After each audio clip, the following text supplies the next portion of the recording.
es una institución privada con 240 camas y tenemos, percibimos en inicio de marzo de que teníamos que tener un plano, algo como para garantizar las camas de UTI. Necesitamos también garantizar fornecimiento de insumos y servicios esenciales. Prevenir la diseminación de virus era algo muy claro.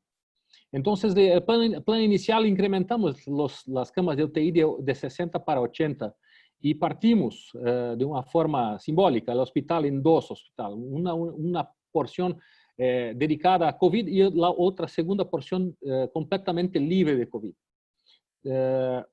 Un esfuerzo ha sido para mantener los servicios esenciales con transporte de funcionarios y fornecimiento de alimentación y generadores de energía y otras medidas más simples, más sencillas.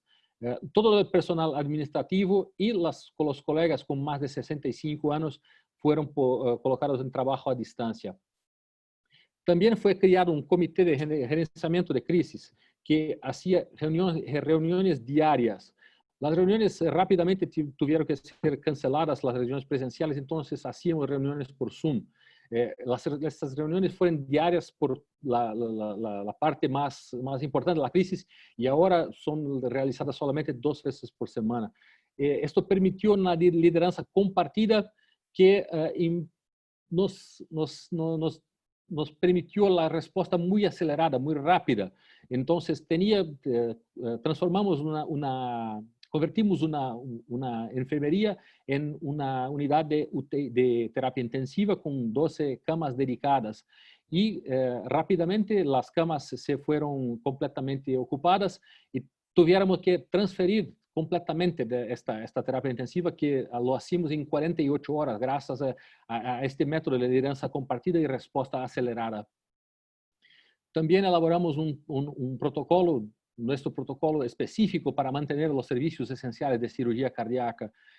Este protocolo fue apoyado encima de los protocolos, las recomendaciones de Colegio Americano de Cirujanos y Colegio Brasileño de Cirujanos, que prevía que las cirugías cardiovasculares tenían una preferencia y no deberían ser interrumpidas, así como los procedimientos de oncología. Entonces, acá nuestro protocolo es muy similar al protocolo que ustedes desarrollaron en Argentina. Yo tomé la libertad de explorar su protocolo, está muy bueno y muy similar a nuestro protocolo.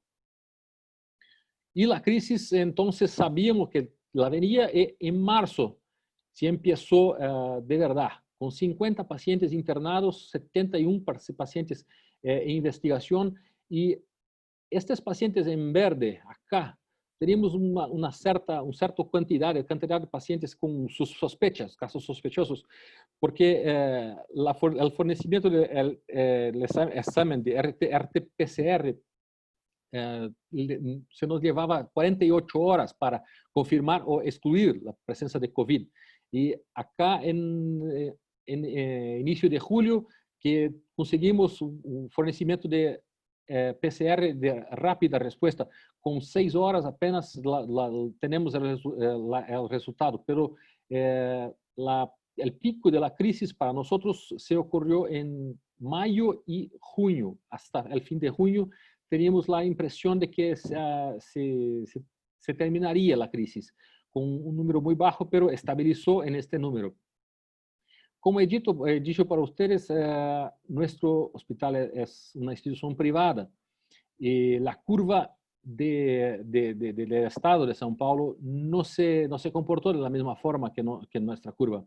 Nuestra curva en julio se empezó a bajar, pero en el estado de São Paulo se ha mantenido y solamente ahora, en agosto, que la curva de São Paulo se estabilizó y se va a bajar de modo importante. Nuestros números de pacientes internados, tenemos algo como 600 pacientes internados por COVID, con un promedio de edad de 61 años. Una promedio de mortalidad hospitalaria global en 9,5% y permanencia de 14 días. Los pacientes que se han morido por COVID, 55 casos, con un tiempo de promedio de permanencia en UTI muy importante, muy grande. Y el más importante, la edad media de nuestros pacientes que se han morido por COVID es muy alta, muy elevada. Entonces, en la crisis, el punto más importante de la crisis, habíamos que mudar un poco el planeamiento.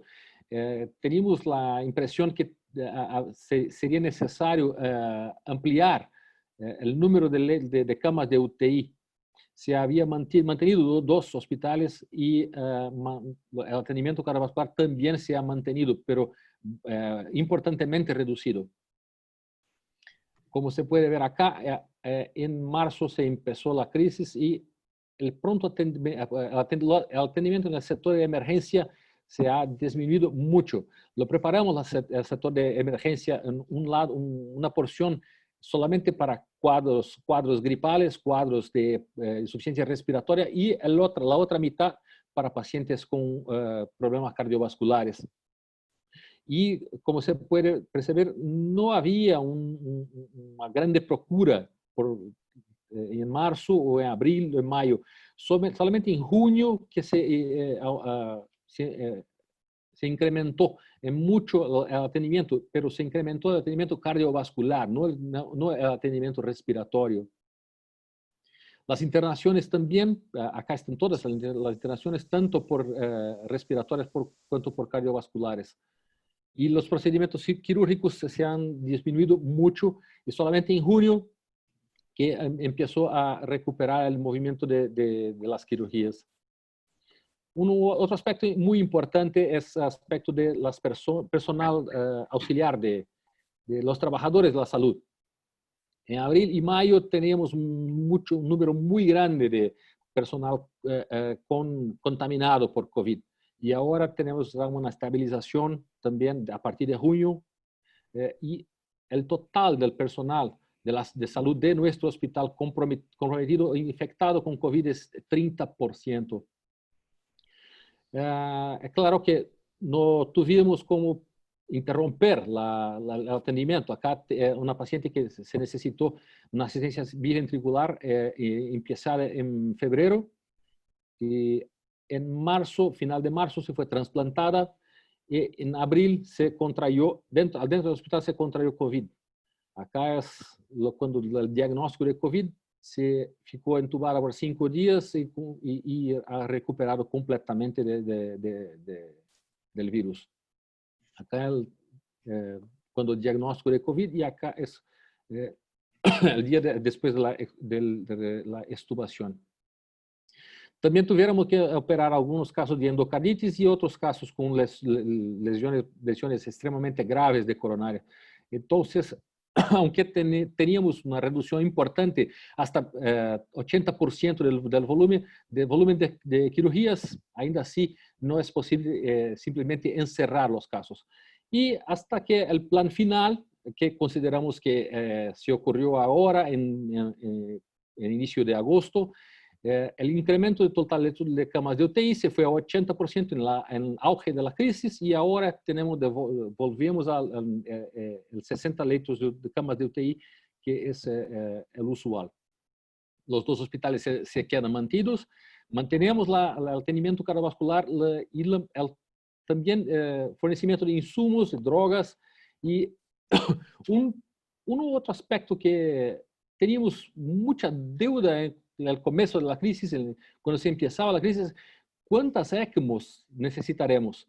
Entonces teníamos un fornecimiento muy fuerte de ECMO, pero la primera ECMO de toda la crisis en nuestro hospital, en nuestro servicio, se ha instalado hoy, en la tarde. Yo he avaliado 2 o 3 casos de pacientes para ECMO, pero solamente este paciente se fue considerado un caso adecuado para ECMO. Entonces, de 600 pacientes tratados, solamente un ECMO hasta ahora. La crisis en el mundo todo no se parece que está a terminar, pero y Brasil es una porcentaje muy importante de los muertos por COVID en el mundo actualmente. Pero hemos percibido que el número de muertos en varias ciudades de Brasil se han disminuido importantemente. Acá tenemos la curva de Río de Janeiro, del estado entero de Río de Janeiro, que tuvo su pico de muertes en mayo, en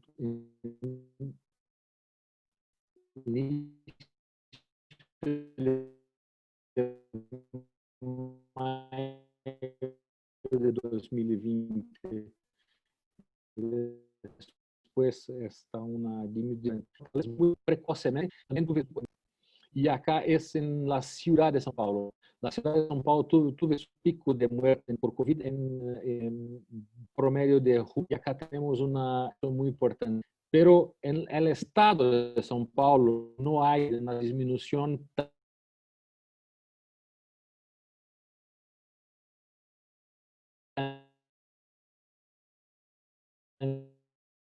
grande.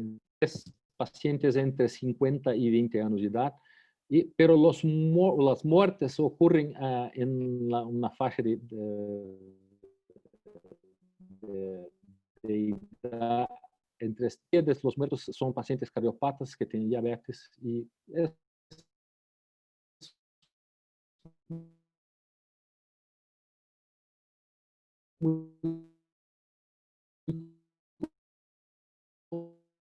compatible con nuestro perfil epidemiológico.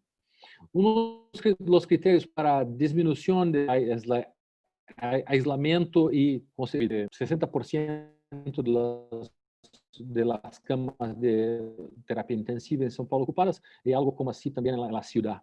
Entonces, estos números nos permiten creer que estamos ya en una fase descendiente de la curva, principalmente en Río de Janeiro y São Paulo. Y São Paulo también sabemos que muchos pacientes jóvenes han sido afectados y entonces tenemos datos importantes que casi una inmunidad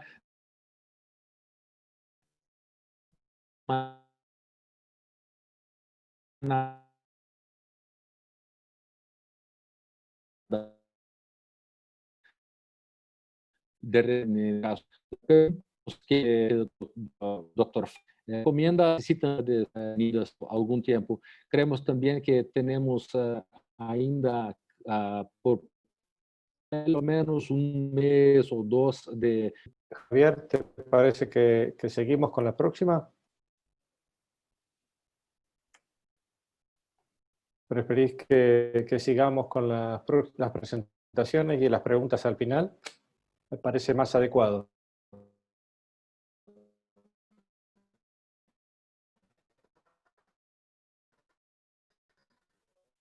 Así que, bueno,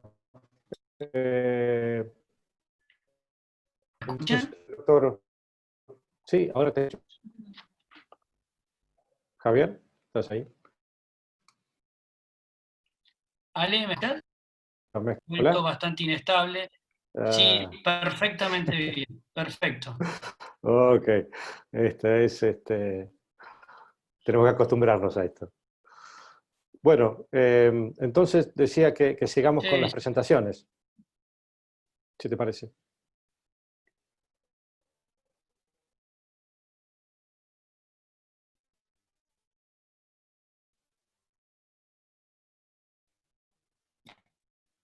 Dale tranquilo, sí, me parece bien y hacemos las preguntas al final. Jaime Hernández, de la Cleveland Clinic, a quien ya hice su presentación, no, a compartir pantalla. Adelante, Jaime. Perfecto, Jaime.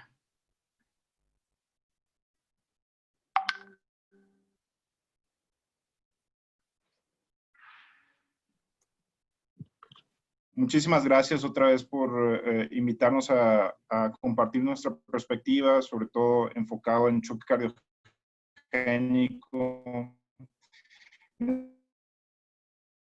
El concepto de hemodinamia situacional que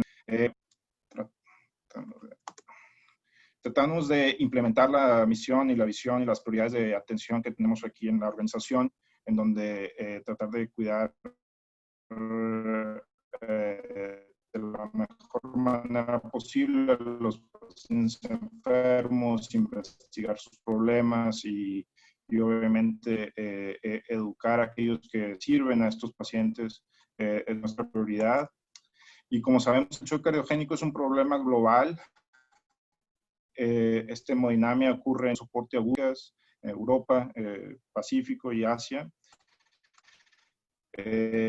Y hace casi 8 meses, el equipo fantástico de Alejandro en la Fundación Favaloro y en el Hospital Las Cruces con la doctora. Entonces, estos son problemas globales de una mortalidad histórica. Como sabemos, desde que se empezó a utilizar el balón de contrapulso, vemos esas mortalidades del casi 50%.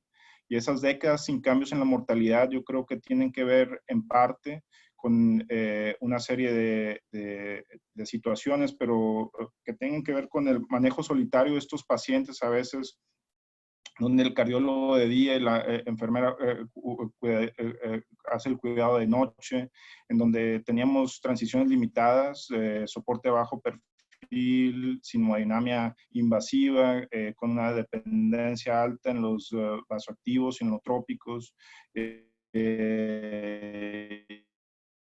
y la mayoría de estos pacientes estando en enfermedad con reemplazo renal y ventilación mecánica.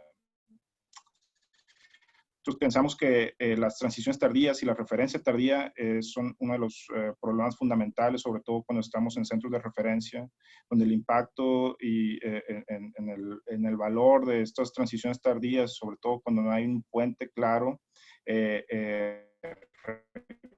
requiere una revisión de los procesos, soporte de alto perfil, ventilados con reemplazo renal, son los que llevan la mayoría de la mano en cuanto a los costos de las hospitalizaciones. Y esta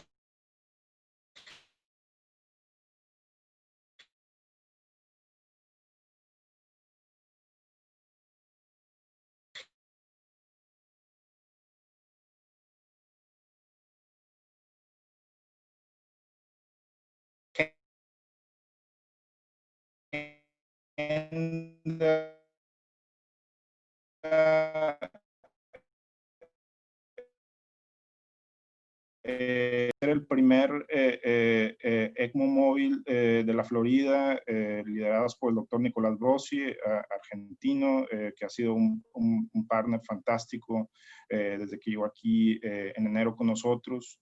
Nos sorprendió la pandemia con una activación para ECMO en uno de los hospitales periféricos de la Florida. Fue un paciente que logramos decanular. Pero bueno, nos llevó a generar procesos, acelerar protocolos y sobre todo a tener este concepto de conocimiento situacional de la pandemia en los hospitales que estaban alrededor. También, como dijo el doctor Steven,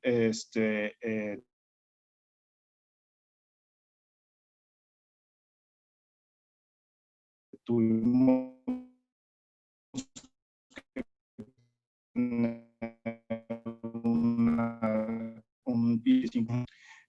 una de las cosas fundamentales que trasladamos y aceleramos durante esta pandemia fue tratar de crear mecanismos de acceso temprano a cuidados cardiopulmonares avanzados, sabiendo que los medios, sabiendo que la información de los pacientes que ven en los periódicos o en las noticias pudieran llevar a estos pacientes que ya se saben enfermos a no ser atendidos de manera temprana. También tratamos de crear programas para optimizar terapia médica en los pacientes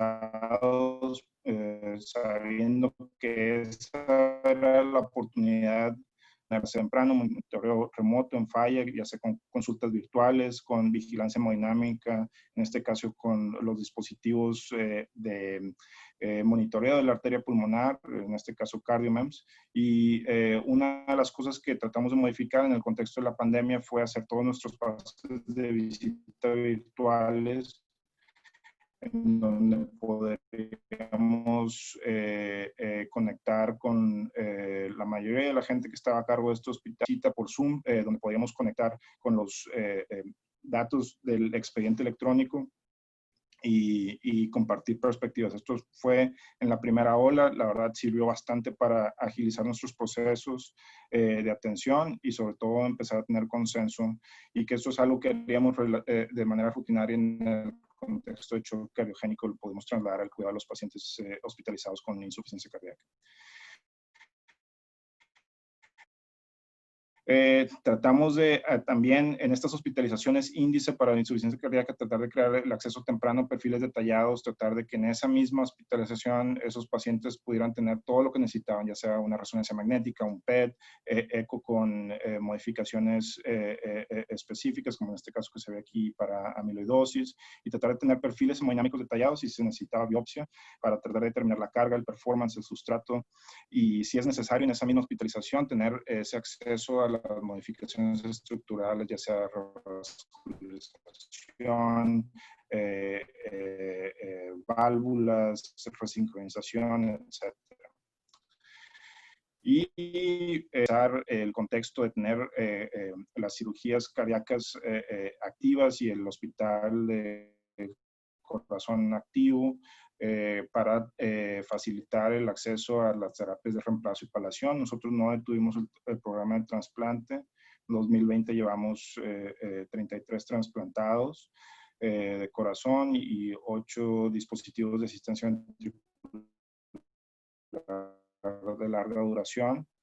Entonces estamos muy orgullosos de que se nos permitió, lo que la organización nos permitió seguir a través, a pesar de la pandemia. Cardiogénico sabemos que es una entidad compleja, heterogénea, de distintos fenotipos de manera diferente. Entonces es importante cuando hay situaciones de pandemia, por ejemplo, o tratar de crear protocolos para definir bien y utilizar de la mejor manera las camas que tenemos disponibles.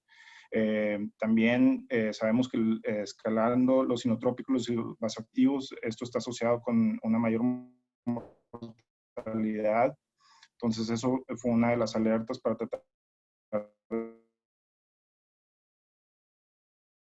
de identificar esa sociedad fulminante, donde hay una implicación regional en donde el tiempo cero empieza, y hemos visto todos estos ultrasonidos cardíacos, estos ecos, donde es un paciente previamente joven, que está irritable, vomitando, marmorio, con un panel biliar positivo y un lactato en los 10 o 20.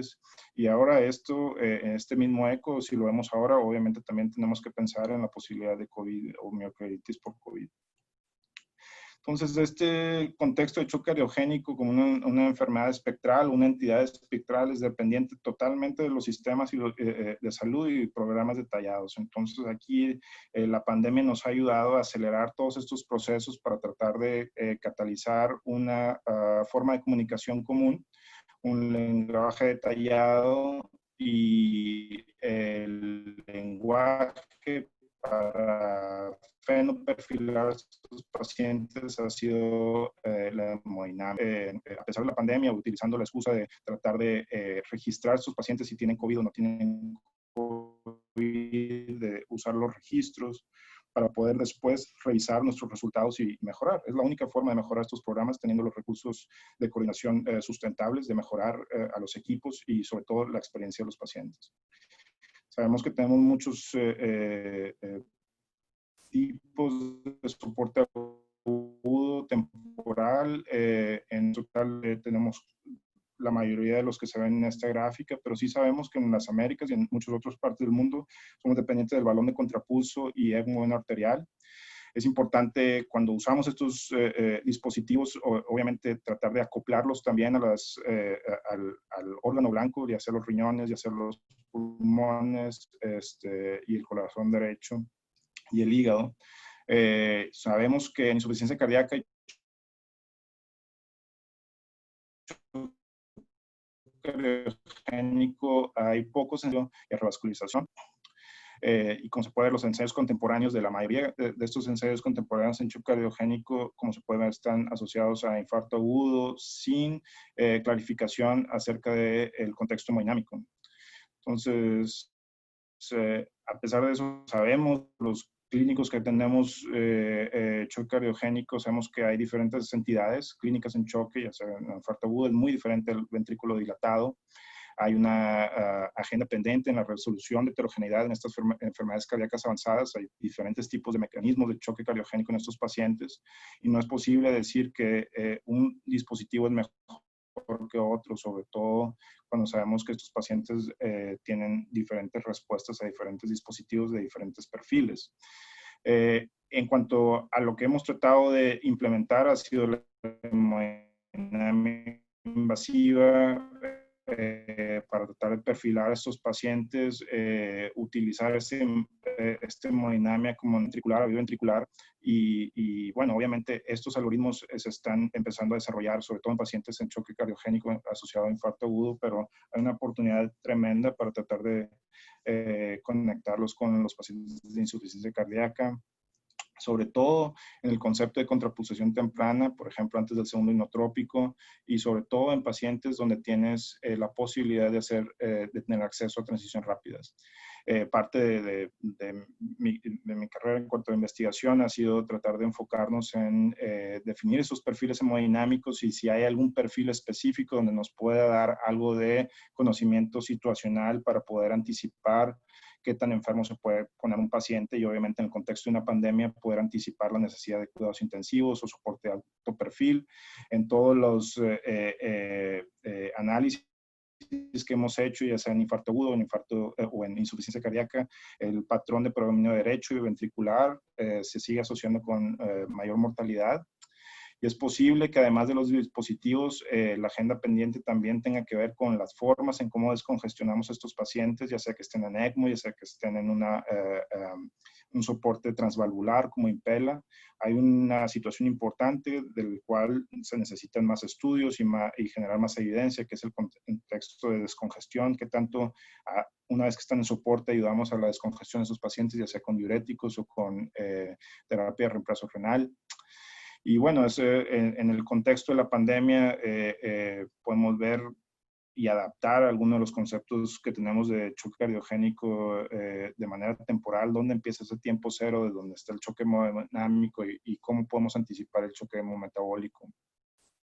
Se ha hablado de del espectro de choque cardiogénico en cuanto a regionalización y riesgo usando los stages de SCAI. Y bueno, nosotros nos dimos a la tarea de tratar de validar esos stages con hemodinamia invasiva y con el uso de dispositivos, y como se puede ver, entre más drogas o inotrópicos vasoactivos, más dispositivos, la mortalidad aumenta, ya sea en infarto agudo, en insuficiencia cardíaca. Y una de los subanálisis de ese mismo registro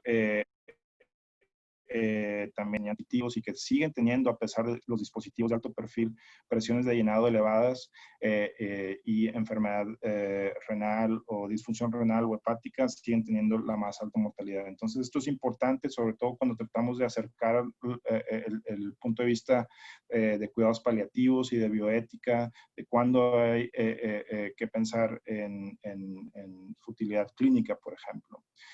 En nuestro centro hemos tratado de no usar algoritmos y usar un esquema donde tratamos de enfocarnos en el contexto de recuperación o reemplazo, en el perfil de seguridad hemodinámica, en la respuesta a contrapulsación, en la capacidad ambulatoria de este dispositivo para ayudar al paciente a hacer la transición, ya sea recuperación, trasplante o dispositivo de asistencia ventricular, y la mayoría de estas decisiones tienen que ver con la severidad hemometabólica, mucho de esto basado en los registros y en la información que acabo de presentar. Estos son nada más unos ejemplos de los pacientes que nos ayudaron en la pandemia, de los cuales estamos muy orgullosos. Por ejemplo, este paciente con cardiomiopatía dilatada, que está en milrinona, un balón axilar de predominio izquierdo, contexto hemodinámico, los sangrados normales y fue trasplantado. Este paciente con Impella 5.0. Con el mismo patrón hemodinámico, simplemente en contexto de edad, de 76 años, que lo hizo inelegible para trasplantes, hizo una transición a asistencia ventricular de larga duración. Este paciente con falla biventricular hemodinámica, que tuvo una excelente respuesta a descarga ventricular izquierda, que pudo ser un trasplante cardíaco renal. Como se puede ver, ahí está el screensaver de COVID, alertando al equipo de las manos, etc. Y seguimos atendiendo a estos pacientes como metabólico biventricular refractario a soporte de alto perfil, en este caso de PELA. Y bueno, aquí en el contexto de la pandemia es fundamental tener cuidados paliativos y un esquema bioético temprano para saber cuándo, en cuanto a las transiciones detalladas o en el contexto de choque cardiogénico que está en soporte temporal y hacer la transición a soporte duradero, pues tenemos una gran ventaja de tener a Nicolás Bossi y al doctor Cedric Sheffield, donde siempre está abierto la oportunidad para pasar con ellos, discutir los casos, saber exactamente cómo es la hemodinamia adentro del quirófano. Y eso nos sirve tremendamente para saber cuál es el mejor énfasis o el esquema de atención en el postoperatorio. Y la verdad es que ha sido un placer. Llevo un año aquí en la Cleveland Clinic y de las mejores cosas que me ha pasado es poder tener el quirófano como si fuera de verdad el patio de mi casa, donde puedo uno ir, discutir, platicar con ellos y obviamente ver el corazón en activo. Nosotros pensamos que hay una nueva era de ensayos en choque cardiogénico donde a diferencia de lo que enseñé, la mayoría van a estar basados en hemodinamia, en patrones de congestión. Nosotros esperamos que todos estos registros, toda esta información nos lleve a ser líderes en choque cardiogénico asociado a insuficiencia cardíaca. Hablando de ECMO específicamente, tratamos de crear un grupo de COVID severo donde teníamos juntas los lunes y tenemos juntas todavía los lunes y los jueves a las 2 de la tarde, donde podemos conectar con los intensivistas de la región, de los hospitales que nos refieren pacientes, y ellos podrían presentar sus pacientes donde están pacientes ventilados o pacientes que ya llevan varios meses en ventilación mecánica sin mejoría, para tratar de adaptar este concepto de hemodinamia situacional. Obviamente en la pandemia nos ayudó bastante para poder definir qué paciente podría ser beneficiado por ECMO venovenoso. Y bueno, eso fue lo que hicimos en la primera ola. Pues es uno de los primeros pacientes que tuvimos referidos de los otros hospitales. La verdad es que es un gran equipo. El doctor Cudemos es uno de los intensivistas, ecmólogo, que también nos ha ayudado tremendamente a fortalecer el equipo de soporte agudo. Estos son los números hasta ahora. Hemos hecho 8 ECMOs de COVID-19 venovenosos, en total 22 ECMOs desde que empezó el año. Y a medida como seguimos avanzando en la región, pensamos que el uso de ECMO va a seguir aumentando, ya que hay muchos otros programas que están en desarrollo, como el programa de infarto agudo, el programa de tromboembolia pulmonar y de ECPR. Este fue el esquema que tratamos de desarrollar en base al concepto de hemodinamia situacional para tratar de ayudar a los pacientes con COVID severo, en donde tratamos de enfocarnos en que los pacientes sean presentados en la junta con órgano con falla de un solo órgano, donde se hubiera una clarificación del grado de inflamación o de trombosis y usando los mecanismos adecuados como el ultrasonido para excluir tromboembolias y para revisar el estado del corazón también. Y obviamente usamos el meeting de ECMO severo y para cada paciente que necesitaba ECMO un meeting ad hoc para revisar el caso a detalle. Y bueno, eso creo que nos ha ayudado a tener más de output en cuanto a research, educación, innovación. Ese es el ejemplo de un paciente que estamos revisando con la Junta de COVID severo. Y bueno, todo lo demás tiene que ver con temas específicos del programa, excelencia en acceso vascular, excelencia en anticipar distensión del ventrículo izquierdo, tratar de reducirla a cargas transvalvulares, y si no es así, usar otras estrategias de oxigenación y descarga ventricular, como por ejemplo es el Cogivad. Se puede hacer en centros donde no hay acceso a Impella, por ejemplo, y con mecanismos de destete, donde la ecografía es fundamental. De verdad, bien agradecidos de tener un gran equipo de cirugía aquí con nosotros, donde la verdad tenemos choque postcariotomía sin mucho drama, como se puede ver ahí, y tenemos la posibilidad, como dije, de entrar al quirófano. Siempre bienvenidos, teniendo esta posibilidad de hacer destete hemodinámico quirúrgico. Como se puede ver, había una pregunta acerca del ventrículo derecho en este paciente post-trasplantado, y se puede ver que está funcionando bastante bien. Y bueno, no hay ningún problema global. Pensamos que la hemodinámica situacional es una forma, una alternativa que se puede adaptar en la pandemia. Y bueno, estas son algunas consideraciones generales. Yo creo que lo más importante en este tiempo difícil es la seguridad física y emocional del equipo. Es lo más importante. Tratar de mantener esta calidad y sustentabilidad de los programas, pero en rutas clínicas de lo normal en el contexto de la pandemia. El acceso a terapia de soporte agudo para pacientes con choque cardiogénico debe anticiparse por los sistemas de salud con redes regionales, como hablamos. Hay un impacto inmunotrombótico en la pandemia en soporte agudo, que es una asignatura pendiente, y debemos estar seguros que estos pacientes estén con testing de COVID para estar seguros que eso no sea un factor adicional. Y en todo este contexto de incertidumbre, una de las cosas que nos ha ayudado a nosotros a salir adelante es tener una preparación en paralelo con la institución, con la administración, con transparencia. Y lo más importante en el contexto de una pandemia es tener presencia clínica, estar al lado del paciente, estar en la unidad, estar disponibles.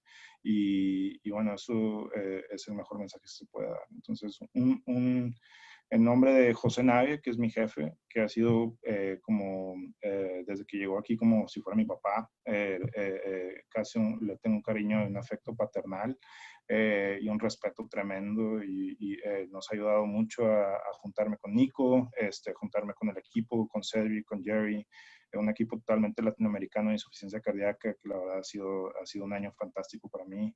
Y en ese año tuve la oportunidad de estar con Alejandro en un viaje fantástico hacia Buenos Aires, donde pudimos sentarnos en la oficina del doctor Favaloro, en donde creo que atesoro eso como uno de los momentos más importantes de mi carrera, igual que la amistad que le tengo a Alejandro, que es una de las más importantes de mi existir. Entonces, muchas gracias.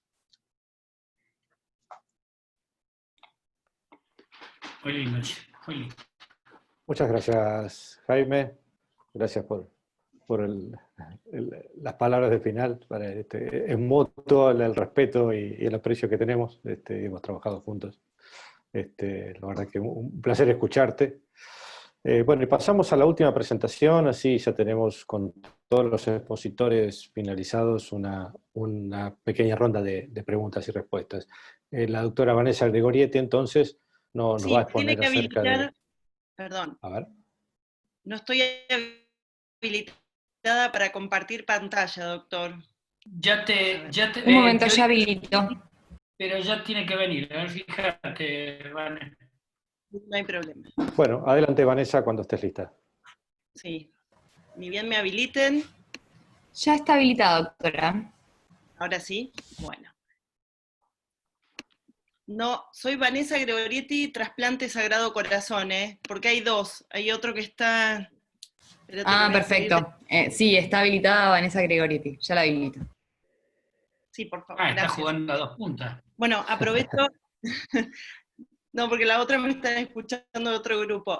Bueno, aprovecho para agradecerte a vos, Javier, y a Alejandro. Bueno, Alejandro fue mi jefe en Fundación Favaloro, así que también le guardo un profundo respeto primero y cariño, así que gracias a él pude formar el grupo de trasplante cardíaco del Hospital El Cruce, y bueno, y ahora estamos en el Sagrado Corazón, y volví al hospital después de un año de licencia, así que bueno, muy agradecida con vos, y bueno, compartir con Jaime y con el doctor, la verdad que es un gusto, tenemos todo el apoyo.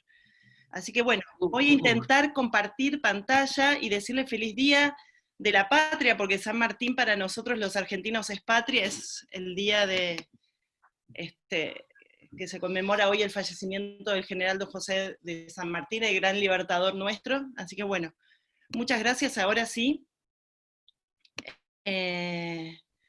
Vamos a comenzar un poco hablando de lo que es la situación de los programas de trasplante en pandemia. Al final vamos a hablar de la realidad de nuestro país, pero un poco es una recolección de los datos que hay en la literatura sobre esto, y bueno, sabemos que la pandemia ha evolucionado rápidamente, la verdad que nos ha cambiado nuestra forma de vida de una manera sin precedentes, ha afectado también los trasplantes, no solo en Argentina, sino en todo el mundo, y el impacto no se ha limitado solo a cuestiones relativas al donante y al receptor, sino a la utilización de los recursos, como decía recién Jaime, tanto humanos como sanitarios, o sea, de toda índole, ya que la intensidad de los casos en determinados lugares del mundo ha superado la capacidad disponible.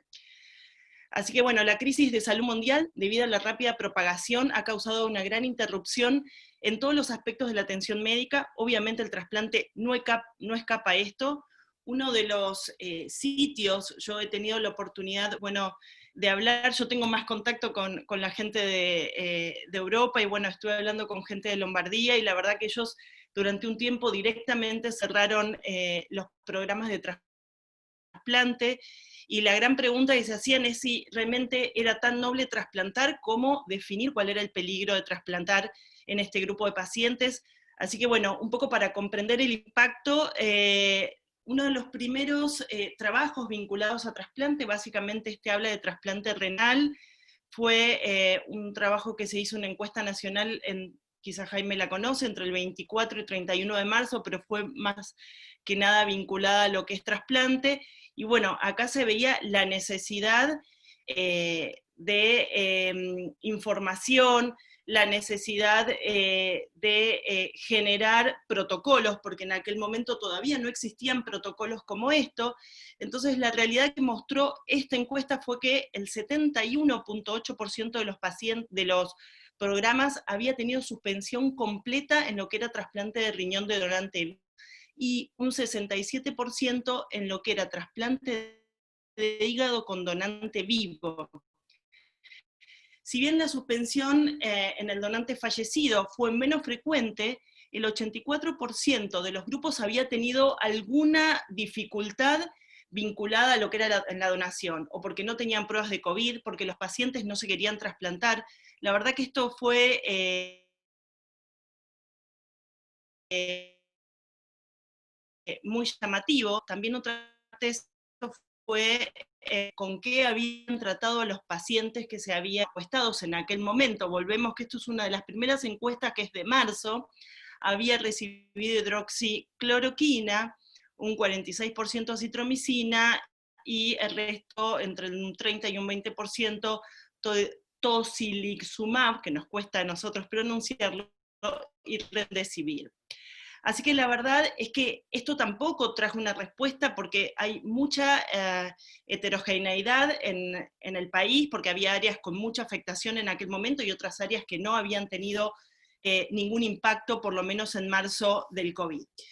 Cuando se vio este reporte que conformó el grupo de trasplante de Francia con el grupo de Estados Unidos, y también a punto de partida del grupo de trasplante renal, lo que se vio es que mientras la curva de trasplante iba disminuyendo, esto acompañaba el entrecruzamiento, obviamente, de la curva de COVID. Pero cuando vemos pulmón y corazón, la curva, si bien bajó, no fue tan ostensible como le pasó a la gente de trasplante renal. Por lo menos ellos perdieron un gran número de trasplante con donante vivo.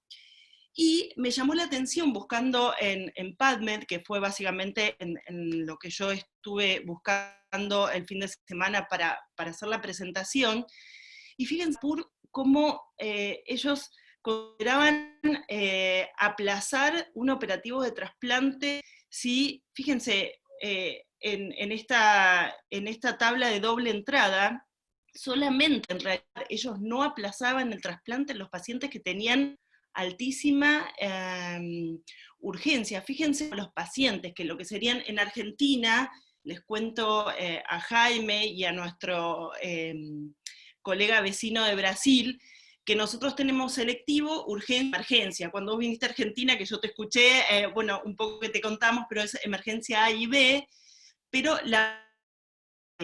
extrapolando esto, solamente estarían trasplantando a los pacientes en lo que sería emergencia A o B, y algunos pacientes en urgencia donde no tenían mucha complejidad quirúrgica. Esto era para todos los tipos de trasplante, porque le mandé un mail a quien lo había escrito, y por suerte me contestó antes de hoy, porque me pareció extraño, pero bueno, eso es un poco lo que pasó, y me contestaban, justo tuve oportunidad de hablar con gente de Osaka, que está haciendo hipertensión pulmonar, pero me dijeron que lo mismo pasó en Japón. Un poco dejaron para lo que era trasplante la extrema urgencia. Así que bueno, volviendo un poco más a lo real, bueno, la pandemia es nueva para todos nosotros, cambia rápidamente, y obviamente las recomendaciones basadas en la evidencia también cambian, y siguen siendo, en lo que es trasplante de órganos sólidos, desafiantes y poco claras. La realidad es que nosotros nos basamos en la experiencia que vamos adquiriendo a medida que vamos viviendo esta pandemia. Es nunca antes visto, porque en general nosotros, sobre todo en Latinoamérica, nos basamos mucho en lo que hacen ustedes en Estados Unidos, en lo que hacen nuestros, obviamente que con las diferencias económicas que tienen ustedes, porque cuando te veíamos la cantidad de trasplantes que vos hiciste en pandemia, Jaime, fue lo que nosotros hicimos en todo el año. Y les cuento, hoy hice esta consulta. Para nosotros la cuarentena se inició el 20 de marzo de este año. O sea que este es un reporte actual, yo lo hice 12:47 en Incucay, y vemos que se hicieron en lo que va del año, en lo que va de la pandemia, no del año, porque el semestre, quiero aclarar, como en la primera parte del año nosotros veníamos muy bien, como muy bueno, el semestre cerró bastante bien, pero si nosotros extrapolamos solamente el periodo del 20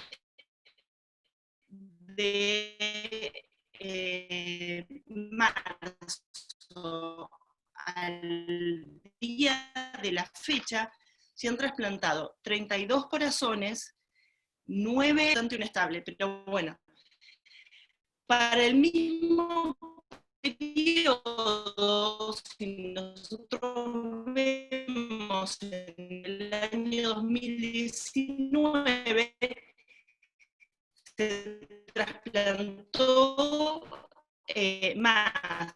Sin embargo, como les dije recién, el semestre nos permitió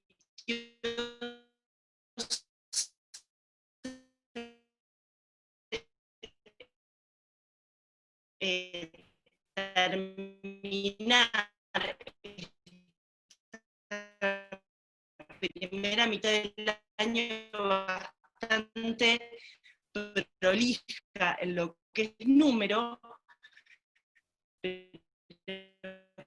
fíjense que de agosto del año 19 se trasplantó trasplantaron en total 72 pacientes intratoracicos, de los cuales el 71% fue trasplante cardíaco, el resto fue pulmonar, y un mínimo de pacientes del 1% se hizo trasplante combinado, cardiopulmonar y cardiorrenal.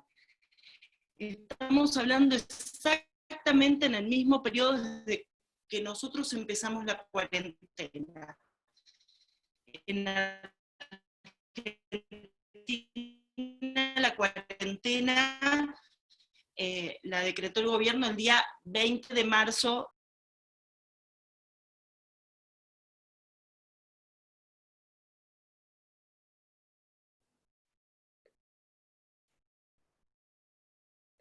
Creo que hemos perdido a Vanessa.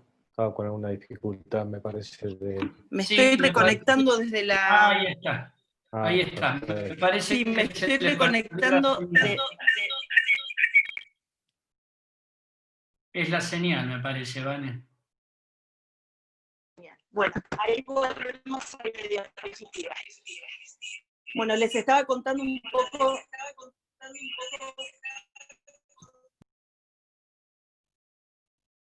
¿Podés, Vane?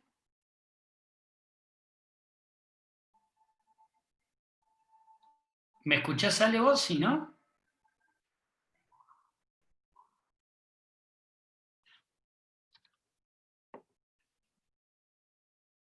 ¿Ale?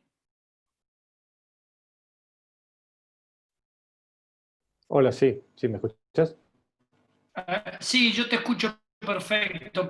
Me parece que Vane se le... Estás con alguna dificultad. está con muy mala señal, me parece. Tengo una señal horrible. Bueno, a ver. Sí. Ahí apareciste de nuevo. Ahí apareciste.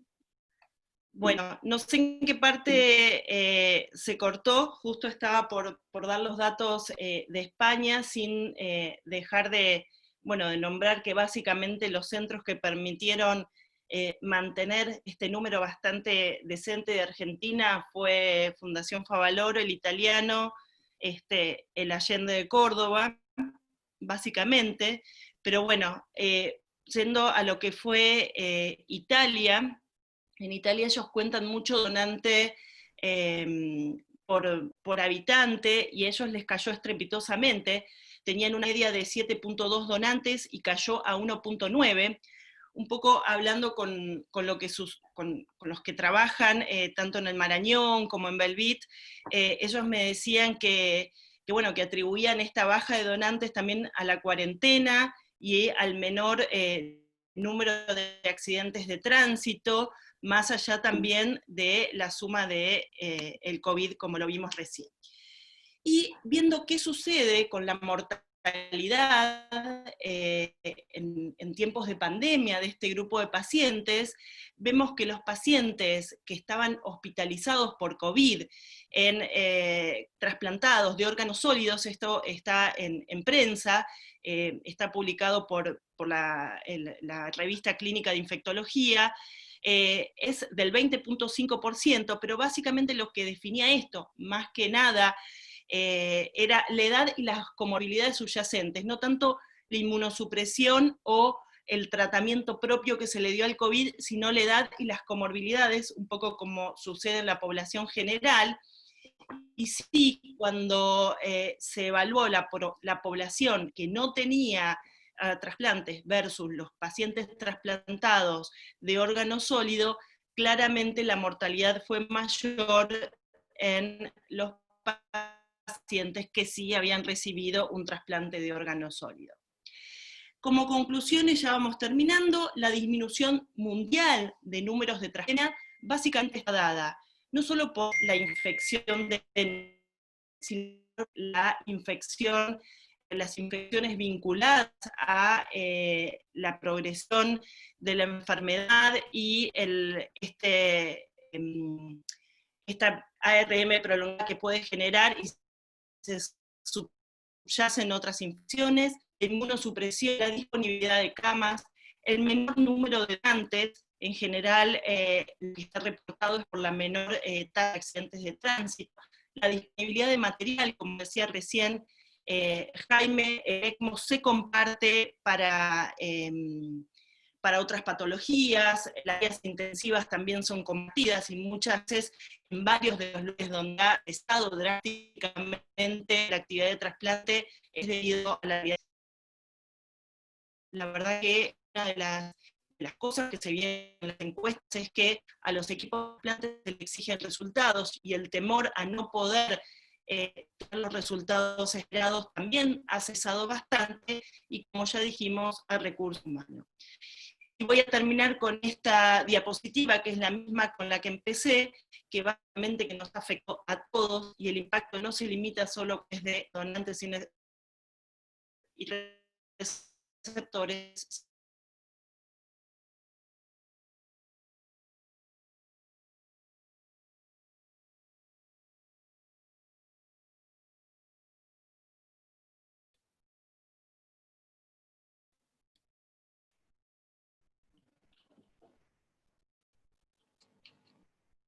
Vanessa, ¿nos escuchás? Sí, me parece que... ¿Me escuchás, Alex? Sí, se escucha. Tiene muy mala señal, me parece.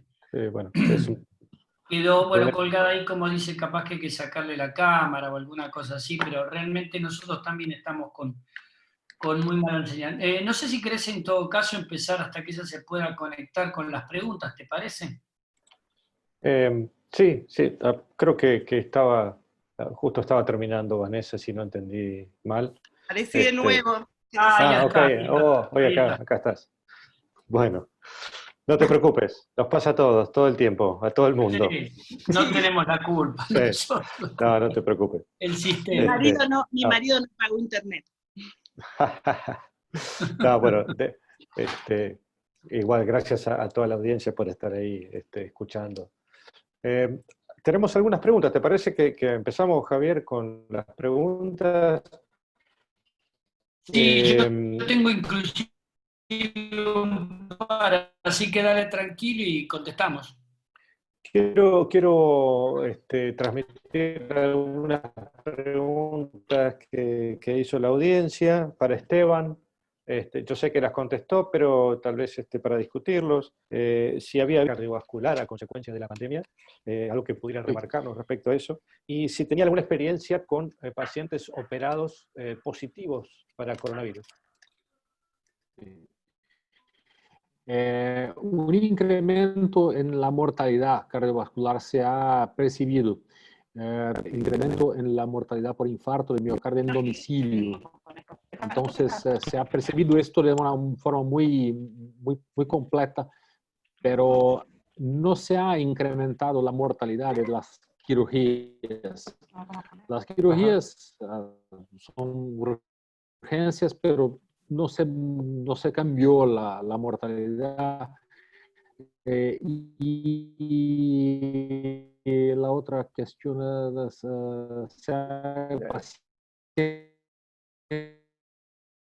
pacientes operados positivos. Positivo. Sí.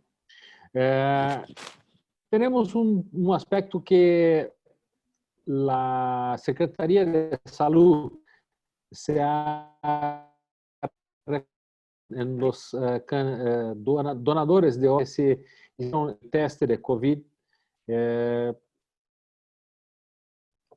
de cualquier forma en estos potenciales donadores, y hemos descartado algunos por exámenes positivos de COVID en PCR.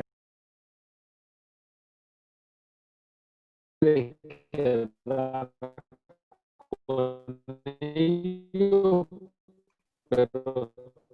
hay que hacer esta familiar también, para el acompañante también para COVID. ¿Cómo enfrenta el equipo quirúrgico cardiovascular las cirugías en medio de esta situación? ¿Es diferente si el paciente tiene un test negativo o si tiene un test positivo? ¿Se cuidan por igual en todos los casos? ¿Cómo lo han desarrollado? Si es positivo, tenemos que incrementar los cuidados. Algo como muy similar, con máscaras especiales de N95, guantes y las viseras en algunos casos. Y para el perfusionista también es muy importante poner la visera si es positivo. Si es negativo, no pasa nada, pero si es positivo, sí, tenemos un incremento de cuidado, casi como considerando que el paciente es un enfermo de COVID, aunque no sea enfermo, Claro. sí es positivo. Había una pregunta para el doctor Jaime. Le preguntaban acerca de cómo monitorean ustedes el cuadro congestivo, además del catéter de Swan-Ganz. Y concretamente la pregunta es si hacen medición del agua corporal total en estos casos o de qué otra manera están monitorizando. Sí, no, excelente pregunta. Hasta ahorita hemos, obviamente, el examen físico y lo combinamos con la hemodinamia invasiva y hay conceptos relacionados con el volumen corporal total, con el volumen sanguíneo estresado y no estresado, por ejemplo. Empezamos ahora que hacemos equipo con los anestesiólogos cardiovasculares a entender de manera diferente, más allá de la hemodinamia normal, otros conceptos. Desde el punto de vista de congestión, nosotros usamos mucho la hemodinamia invasiva y vemos, por ejemplo, si la presión de la aurícula derecha está en 20, en un paciente amiloidótico restrictivo, nosotros sabemos que no podemos llevar eso a una presión de 5 o de 6 en dígitos simples. Tenemos que conectar la congestión con el fenotipo clínico porque si no, pues empiezas en reemplazo renal y con ese énfasis nada más de tratar de hacer esa disminución de 20 a 5 y acaban en múltiples presores, etc. Entonces es muy importante nada más conectar los fenotipos clínicos con el contexto de hemodinamia invasiva y sobre todo eso también lo vemos en infarto agudo, que no tienes de ventrículos dilatados,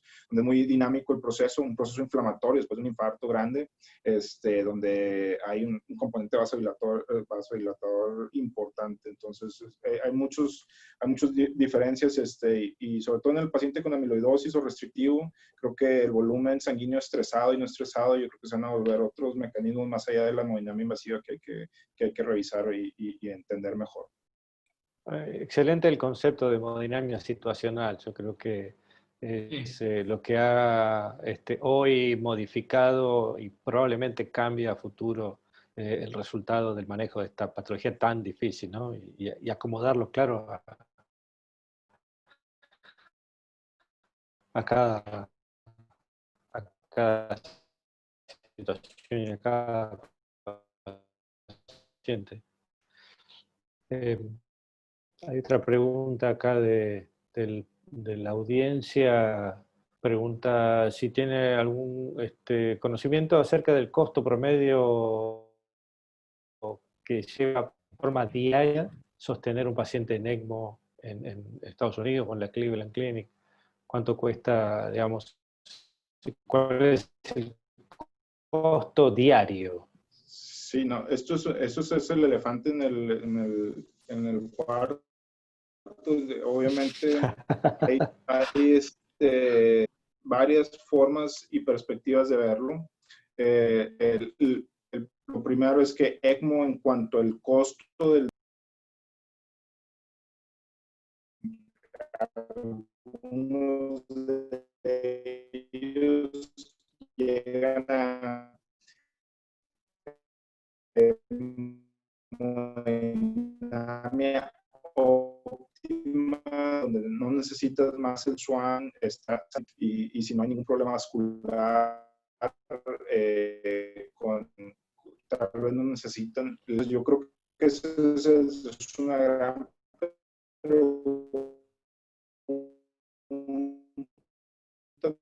todavía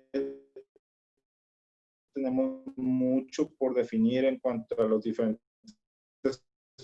escalas de severidad en soporte agudo para estos pacientes, pero cuidado intensivo más allá del dispositivo. Yo creo que ya una vez que, por ejemplo, estos pacientes con ECMO, sobre todo en COVID, que han estado 3, 4, 5 semanas en ECMO, anticipar de forma hemodinámica que esos pacientes van a necesitar soporte y hacer las transiciones rápidas hacia trasplante o asistencia ventricular, porque eso es lo que nos va a ayudar a disminuir, de hecho, el costo hospitalario. Entonces, poder predecir quién va a necesitar qué cosa, yo creo que es lo que estamos tratando de hacer con todos estos registros y toda esta información que se genera a través de la hemodinámica.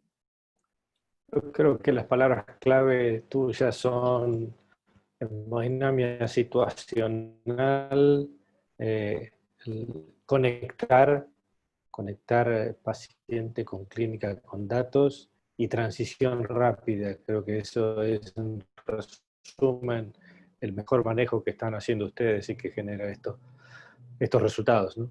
Javier, tenías algunas preguntas. Sí, yo tenía un par de preguntas en realidad para los tres. Si bien Vanessa me va a contestar más por el criterio de lo que ella pensaría, pero quería saber, Esteban y Jaime, ¿han tenido que ser más restrictivos en lo que respecta a la selección? Y por recursos económicos o por cantidad o por necesidad de camas o por lo que fuera. No sé, me gustaría escucharlos a ustedes dos, ¿qué les ha pasado? ¿Cómo lo han vivido? Bueno, aquí en São Paulo no tuvimos problemas de limitación de cama de terapia intensiva, de cuidados intensivos. Entonces, tuviéramos apenas por una semana aproximadamente, tuviéramos en el límite. Y entonces no tuvimos esta necesidad de escoger al paciente para hacer el procedimiento o no hacer en nuestros pacientes, porque no tuviéramos la clareza,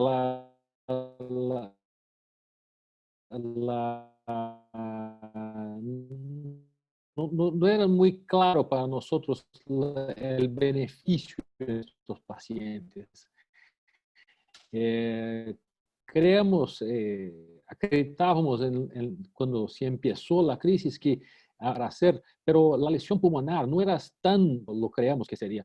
Entonces, yo he recusado 2 pacientes para ECMO, uno porque por cuenta de la edad muy avanzada y otras comorbidades, y un otro paciente porque no tendría una indicación muy clara también y tenía mucho más un shock mixto con una infección secundaria, entonces también era un caso que tenía probablemente muy mala evolución. Y solamente hoy que fue la primera ECMO que instalamos en paciente por COVID. Un paciente de 60 años que no tenía otro problema que no la lesión pulmonar. Y ainda así, con una relación no tan baja cuanto sería el deseado, pero hay una peora progresiva. Entonces, no tuviéramos este problema de dificultad de camas o dificultad de insumos. Finalmente, creemos que tenemos rebajado la curva, pero tenemos ahora 5 meses de crisis. Entonces, hay un cambio de cosas, un cambio. Tenemos una crisis más larga, pero no tan aguda.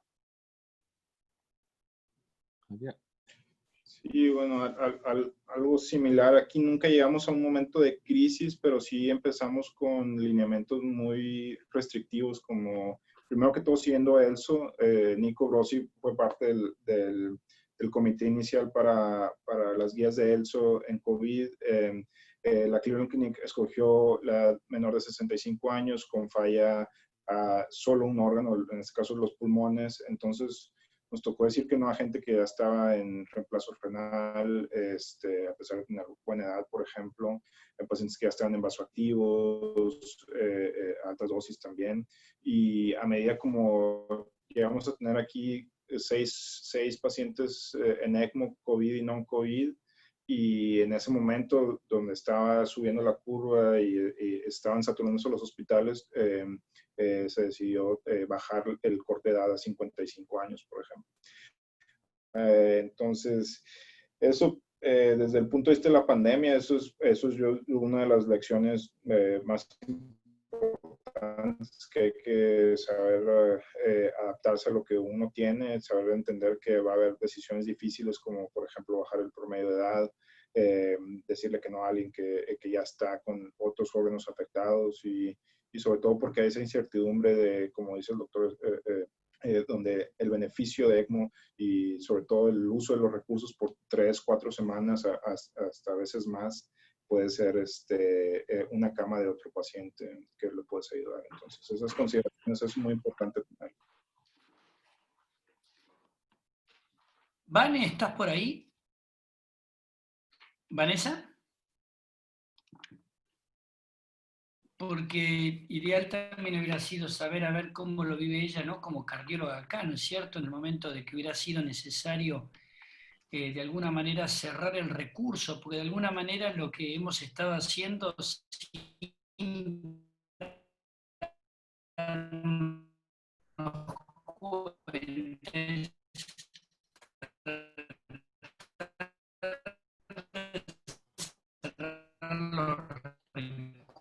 los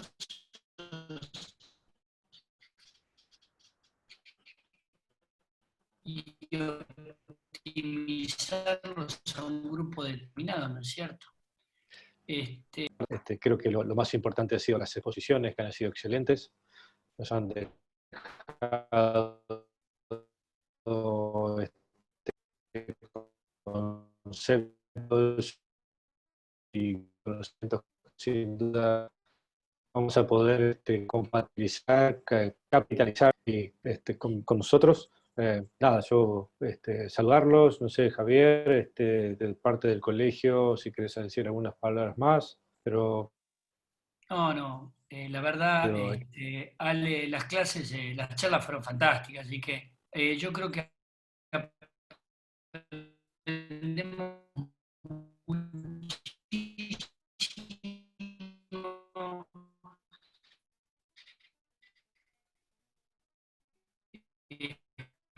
escuchando todas estas cosas también, porque de alguna manera todos es la misma, que tratar de optimizar todos los recursos. Vane, Jaime, mil gracias por estar acá. Ale, como siempre, un fierro, mil gracias por estar también. Y bueno, esperemos que nos juntemos en otra oportunidad. De los días que apreció también el evento. Nos olvidamos. Sí, la FAC participada. Gracias a la FAC, la verdad que también se portaron. Ojalá se puedan hacer grandes proyectos en adelante con todo este grupo. Bueno, Ale, te lo dejo al final, todo tuyo. Bueno, nada, de vuelta agradecer, Jaime, un placer tenerte. Esteban, tuvimos la oportunidad de conocernos y es un placer tenerte aquí también. Compartiendo conocimiento. Vane, nos conocemos ya hace mucho. Javier, gracias por permitirme organizar esto, tener este espacio y un gustazo. Feliz de cómo salió todo. Así que bueno, les deseo unas buenas noches a todos. Bueno, cuídense todos y mucha suerte. Un abrazo para todos. Cuídense. Un abrazo a todos. Gracias, muchas gracias. Gracias por estar, gracias.